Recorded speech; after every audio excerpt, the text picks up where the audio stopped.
नमस्कार, आप देख रहे हैं सीधा संवाद। मैं हूं प्रकाश मोहन जायसवाल। पंडित शंभुनाथ विश्वविद्यालय का चौथा वर्ष पूरा होने वाला है।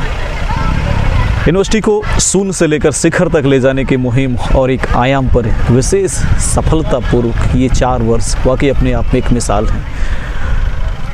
आज एक विशेष कार्यक्रम में हमारे साथ मौजूद हैं पंडित शंभुनाथ विश्वविद्यालय के कुलपति प्रोफेसर मुकेश तिवारी जी। सर, बहुत बहुत स्वागत है आपका हमारे इस विशेष कार्यक्रम में। धन्यवाद। यूनिवर्सिटी के 4 वर्ष पूरे हो गए, क्या उपलब्धियां रहीं, किस तरीके से तैयारियां रहीं और अभी आने वाला जो फ्यूचर है उसमें कैसी तैयारियां चल रही हैं?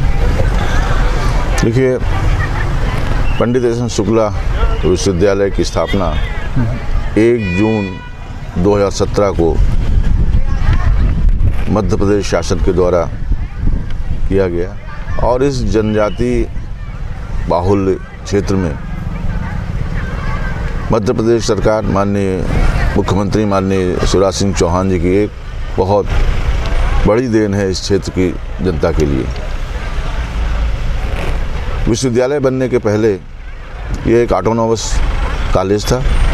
रूसा के कंपोनेंट 1 के तहत इसका चयन हुआ और इस महाविद्यालय को विश्वविद्यालय के रूप में अपग्रेड किया गया। जब विश्वविद्यालय बना उस समय अनेक चुनौतियां होती हैं। पहला तो ये कि महाविद्यालय का स्वरूप, कार्य करने की जो शैली है वो महाविद्यालय की अलग होती है, विश्वविद्यालय की अलग होती है। बिल्कुल।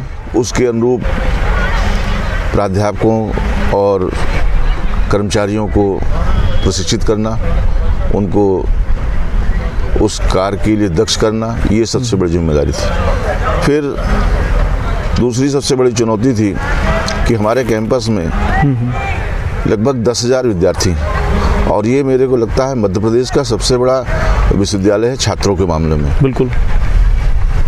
तो इतने बड़े छात्र संख्या को मैनेज करना कैसे, ये भी एक चुनौती थी। तो हमने उसके लिए सबसे पहला काम ये किया कि डिजिटल जो प्रोग्राम है उसके तहत संपूर्ण विश्वविद्यालय को कैशलेस किया। प्रवेश से लेकर डिग्री प्राप्त करने तक छात्र को नगद नहीं जमा करनी पड़ती, सब ऑनलाइन पेमेंट होता है। और यहाँ तक कि टीसी प्राप्त करना, डिग्री प्राप्त करना या रिजल्ट देखना या आपका एडमिट कार्ड निकालना, ये सब ऑनलाइन प्रोसेस से होता है, प्रवेश से लेकर डिग्री तक। और उसमें हम काफ़ी सफल भी रहे। विद्यार्थियों का भी सहयोग था, अभिभावकों का सहयोग था और उसका लाभ भी दिखा विद्यार्थियों को। बिल्कुल। अभी जो हमारा वेबसाइट है वो बिल्कुल मोबाइल फ्री है, मतलब मोबाइल से ही सब काम विद्यार्थी अपना कर सकता है। बिल्कुल। चूँकि शिक्षा की यदि बात करें तो व्यावसायिक शिक्षा के दृष्टि से क्या तैयारियां हुई, क्या कौन कौन से नए एजुकेशन प्रारंभ हुए? देखिए, यहाँ की आवश्यकताओं को देखते हुए हमने जो ट्रेडिशनल कोर्स थे उनको जारी रखा, क्योंकि यहाँ का विद्यार्थी बहुत प्रोफेशनल कोर्स के लिए तैयार नहीं था मानसिक रूप से। ये तो जानकारी का अभाव मानिए, ये संसाधनों की कमी या आर्थिक स्थिति भी उनकी अड़ जाती है। तो जो ट्रेडिशनल सब्जेक्ट थे वो पूरे लगभग 20 सब्जेक्ट में पीजी है, बीए वाणिज्य, कला और साइंस में। बिल्कुल। इसके साथ ही जो व्यावसायिक कुछ पाठ्यक्रम ने शुरू किए, कुछ डिप्लोमा कोर्सेज शुरू किए, जैसे जीएसटी फाइलिंग की, म्यूज़िक का किया आपने, पीजीडीसीए शुरू किया, आपका स्पोर्ट्स का किया, योगा का किया और अभी एक नया कोर्स शुरू किया है कि कर्मकांड एवं पुरोहिती में डिप्लोमा। तो ये सब जो छोटे छोटे कोर्स थे इनका अच्छा रिस्पांस था। इसके साथ ही AICTE से हमने अनुमति लेके MBA के कोर्स भी शुरू किए। वो पूरी तरह से सेल्फ फाइनेंस में है और हमारी पूरी सीट भर जाती है उसकी MBA की, और बहुत ही नॉमिनल फीस में हम MBA यहाँ के विद्यार्थियों को करा रहे हैं। सर, कैंपस के दृष्टिकोण के कहें या रोजगार के दृष्टिकोण से कहें, क्योंकि यहाँ का जो आदिवासी बाहुल्य क्षेत्र है, जो आदिवासी छात्र है, जो गरीब या निचले तबके के जो छात्र हैं, उनको सबसे ज़्यादा ज़रूरत होता है रोजगार की। तो व्यावसायिक शिक्षा के माध्यम से या कैंपस के माध्यम से किसी तरीके से और प्रयास जारी है कि जो भी छोटी मोटी कंपनियाँ, बिल्कुल कुछ कंपनियों से हमने संपर्क किया है, कंपनियां आ भी रही हैं, कुछ प्लेसमेंट भी हुए हैं। इसके अलावा अभी क्योंकि 4 साल ही हुआ है, तो बहुत सारे जो कार्य थे हमने नहीं कर पाए। अब हमारा अगला जो फोकस होगा वो जो डिप्लोमा कोर्सेज है छोटे छोटे, चाहे वो इग्नू के हों, भोज के हों या यूजीसी से जो प्रिस्क्राइब्ड हैं, उनके माध्यम से छात्रों को रोजगार से जोड़ने का प्रयास हम करेंगे। सर, इंफ्रास्ट्रक्चर बिल्डिंग के लिए भी कुछ समस्याएं आती होंगी, क्योंकि अभी अब देखने में आ रहा है कि आधे से अधिक क्लासेस पुरानी बिल्डिंग पे लगते हैं। बिल्कुल, तो अब उस पर क्या है कि अब पुराना बिल्डिंग भी 22-25 एकड़ में है हमारा, और काफ़ी बड़ा इंफ्रास्ट्रक्चर है, तो उसको भी नहीं छोड़ सकते हम। तो वहाँ पे कॉमर्स की और आर्ट्स की क्लासेस लगती हैं पूरी, साइंस की और व्यावसायिक पाठ्यक्रम यहाँ लगते हैं। लेकिन अभी जो वर्तमान में ये इंफ्रास्ट्रक्चर है नए कैंपस में, वो भी पर्याप्त नहीं है। लगभग हमें 20 क्लासरूम और चाहिए, तब जाके हम व्यवस्थित क्लास चला पाएंगे। सर, जब पहली बार यूनिवर्सिटी बनने की बात आई, लोगों में उत्साह हुआ, क्योंकि लोगों को सबसे ज़्यादा तकलीफ थी कि वो यूनिवर्सिटी अवधेश प्रताप सिंह रीवा जाते थे, उन्हें वहाँ रुकना पड़ता था छोटे छोटे काम के। लेकिन उसके बाद भी अभी तक वो समस्या जो, क्योंकि संबद्धता की यदि बात करें तो अभी तक कोई भी महाविद्यालय नहीं, हालांकि प्रयास भी अभी आपकी ओर से हुए हैं। क्या प्रगति चल रही है अभी उसमें? क्या है कि जो इस विश्वविद्यालय की स्थापना हुई, उसमें ये बात थी कि ये नॉन एफिलिएटेड यूनिवर्सिटी रहेगी, तभी रूसा इसको सपोर्ट करेगी। लेकिन अब रूसा ने अपना पूरा सपोर्ट दे दिया, वन टाइम सपोर्ट किया उसने, अब बाकी अब सपोर्ट कर नहीं रहे हैं वो। तो अभी माननीय जो हमारे उच्च शिक्षा मंत्री हैं मोहन यादव जी ने घोषणा भी की है, और लगातार वो कहते भी हैं कि शहडोल और उमरिया जिले, अनूपपुर जिले के जो कॉलेज हैं, वो इस विश्वविद्यालय से संबद्ध किए जाएंगे, और इसमें काम चल भी रहा है। अब मुझे ऐसा लगता है कि आने वाले जुलाई सत्र से जो संभाग के बाकी महाविद्यालय हैं इस विश्वविद्यालय से संबद्ध हो जाएंगे, तो छात्रों को सुविधा निश्चित ही मिलेगी। Lalita health care, homeopathy, acupressure, magnet therapy, cupping therapy, अब तक 60,000 से अधिक मरीजों का सफलतापूर्वक इलाज, वो भी बिना किसी साइड इफेक्ट के। साथ ही एक्यूप्रेशर और मैग्नेट थेरेपी, नेचुरल तरीके से मरीजों का इलाज। संभाग का सबसे बड़ा homeopathy clinic doctor Kapil Mishra, एक अनुभवी चिकित्सक द्वारा।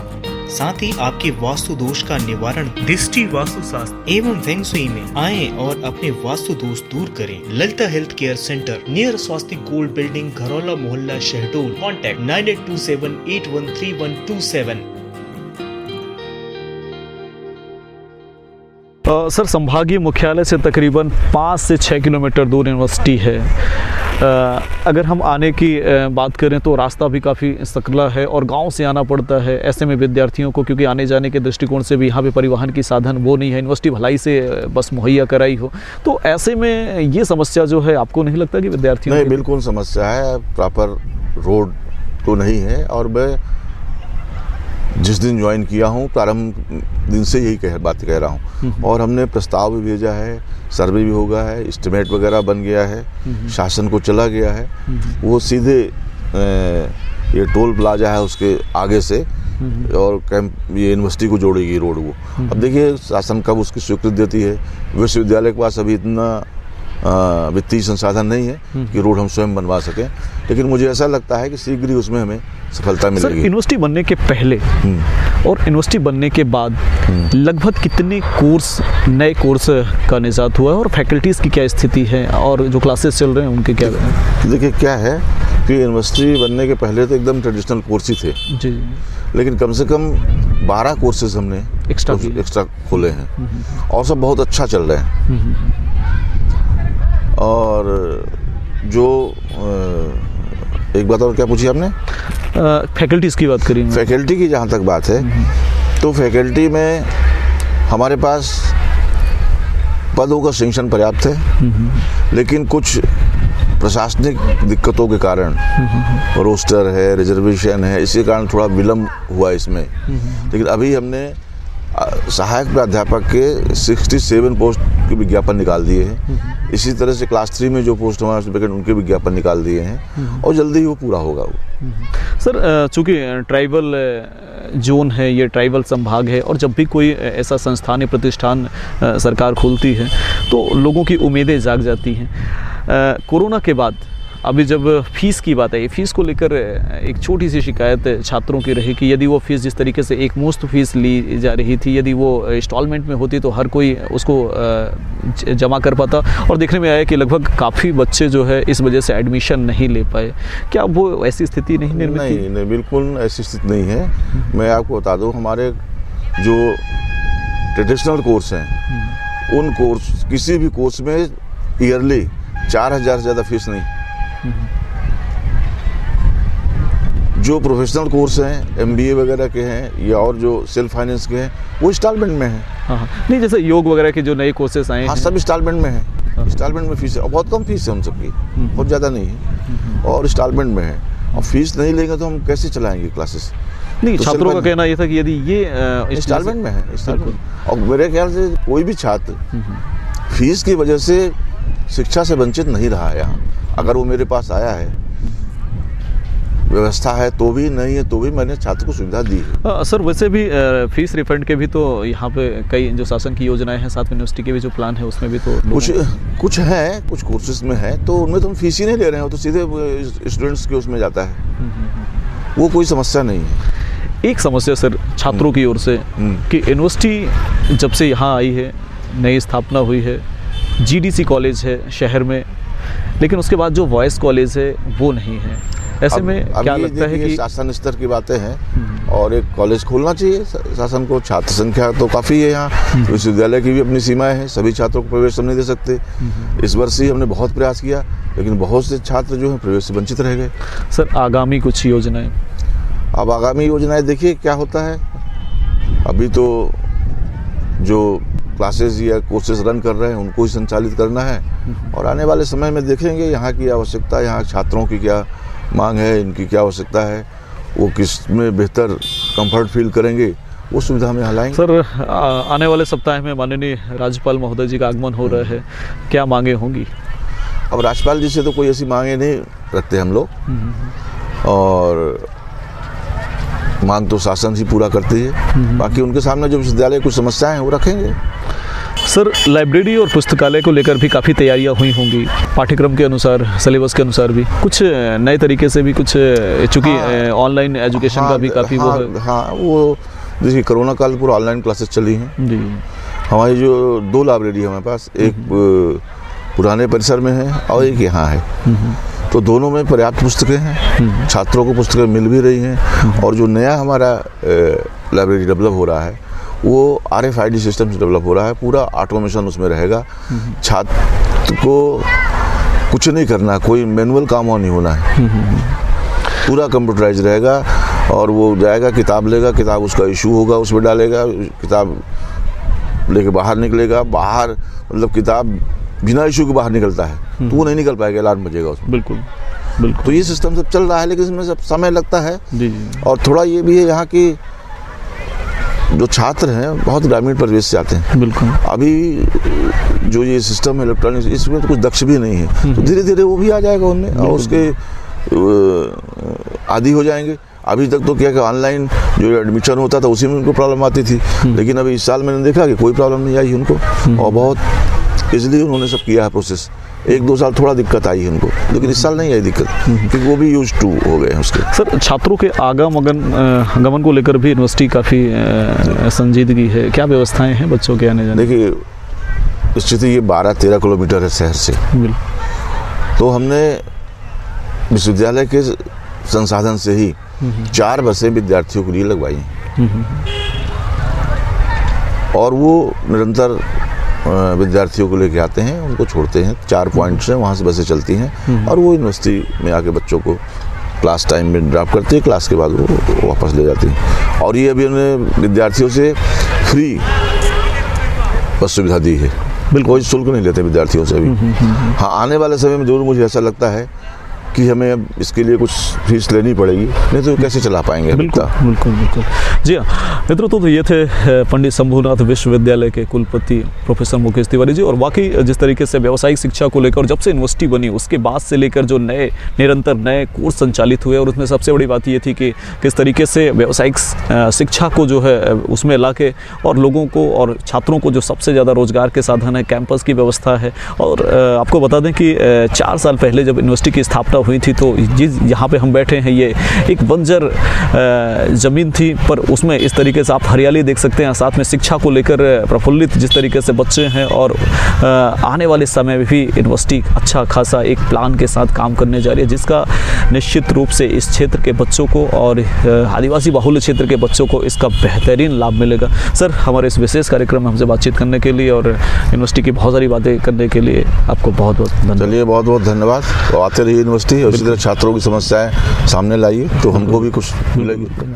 Lalita health care homeopathy, acupressure, magnet therapy, cupping therapy.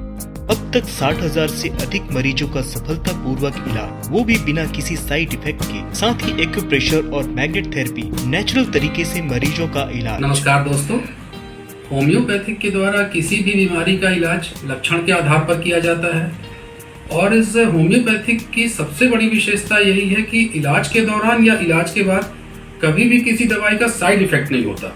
हमारे सेंटर ललिता हेल्थ केयर में अभी तक लगभग 60,000 मरीजों का सफलतापूर्वक इलाज किया गया है, जिसमें डायबिटीज, बीपी, थायराइड, सोरियासिस, बहुत तरह की स्किन डिसीज, मानसिक रूप से बीमार लोग और ऐसी बहुत सारी असाध्य रोगों का इलाज सफलतापूर्वक किया जा रहा है। साथ ही हमारे सेंटर में अल्टरनेटिव पैथी के द्वारा जैसे एक्यूप्रेशर, कपिंग थेरेपी, इसमें किसी प्रकार की कोई दवा नहीं दी जाती, इसमें सिर्फ नेचुरल तरीके से मरीजों का इलाज किया जाता है। साथ ही दोस्तों, हमारे सेंटर में होम्योपैथिक, बायोकेमिक, इंडियन एवं जर्मन दवाइयाँ, कॉस्मेटिक उपलब्ध रहती हैं। संभाग का सबसे बड़ा homeopathic clinic doctor Kapil Mishra, एक अनुभवी चिकित्सक द्वारा।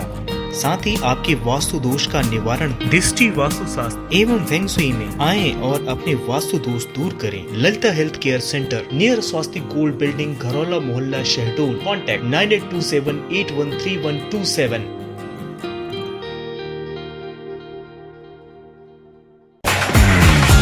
आज की शाम की शुरुआत करते हैं, और शाम की शुरुआत ही होने वाली है धमाकेदार